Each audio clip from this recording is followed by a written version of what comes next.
Lovelies எல்லாருக்கும் வணக்கம். இன்னைக்கு வந்து இட் ஆர் ஐடி அந்த பிராண்டோட ட்ரெடிஷ்னல் ஃபில்டர் காஃபி டிகாக்ஷன் அது வந்து ரெடிமேடாக அவங்க வந்துட்டு வித்துட்டு இருக்காங்க. ஸோ அது வந்து நம்ம ட்ரை பண்ணி எப்படி இருக்குது, அதில் வந்து மேக் பண்ணுற ஃபில்டர் காஃபி எப்படி இருக்குது டேஸ்ட் அப்படிங்கிறத பார்க்க போகிறோம்.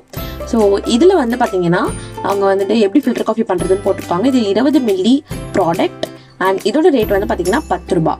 80% காஃபி அண்ட் 20% சிக்கரி இருக்கு அப்படின்னு சொல்லியிருக்காங்க. ஃபர்ஸ்ட் வந்துட்டு நம்ம டம்ளர்ல வந்து பார்த்தீங்கன்னா காய்ச்சின பால் வந்து ஊற்றிக்கலாம்.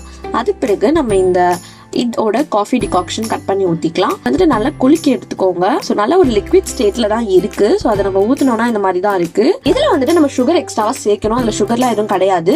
ஸோ உங்கள் அதில் வந்து வெறும் டிகாக்ஷன் தான் இருக்கு. நீங்கள் சுகர் மட்டும் ஆட் பண்ணிட்டு பால் ஊற்றிட்டு இந்த டிகாக்ஷன் போட்டுட்டிங்கன்னா வேலை முடிஞ்சது. ஸோ இது நல்லா நம்ம ஆற்றிக்கலாம். அவ்வளோதான், காஃபி ரெடி. ஸோ உங்களுக்கு கலர் பார்த்தீங்கன்னா அந்த அளவுக்கு ரொம்ப டார்க் கலர்லாம் வந்து கிடையாது. லைக் ஸ்ட்ராங்காலாம் இல்லை காஃபி. அண்ட் இதோட டேஸ்ட் பொறுத்த வரைக்கும் ரொம்ப வந்துட்டு வாவாக இருக்குது, செம்மையாக இருக்குது அப்படின்லாம் கிடையாது. ஒரு நார்மலாக ஒரு ஃபில்டர் காஃபி எப்படி இருக்குமோ அந்த மாதிரி தான் இருக்குது. ஒரு நார்மல் ஆவரேஜ் காஃபி அப்படின்னு சொல்லலாம். ரொம்ப வாவ் கிடையாது. ஒரு மிடில் ரேஞ்சில் இருக்கிற ஒரு normal filter coffee. That's it. அவ்வளோதான் இந்த வீடியோ. தேங்க்யூ ஃபார் வாட்சிங்.